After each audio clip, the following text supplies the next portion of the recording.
İyi günler arkadaşlar. Kanalımıza hoş geldiniz. Yepyeni bir video ile karşınızdayım.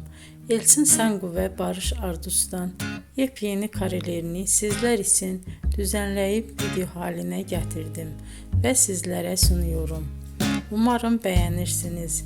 Elçin Sangu ve Barış Ardus Kiralık Aşk dizisinde birlikte rol almış ve herkes tarafından çok beğenilmiştiler. Biz de onların en güzel ve en özel karelerini sizler için hazırladık.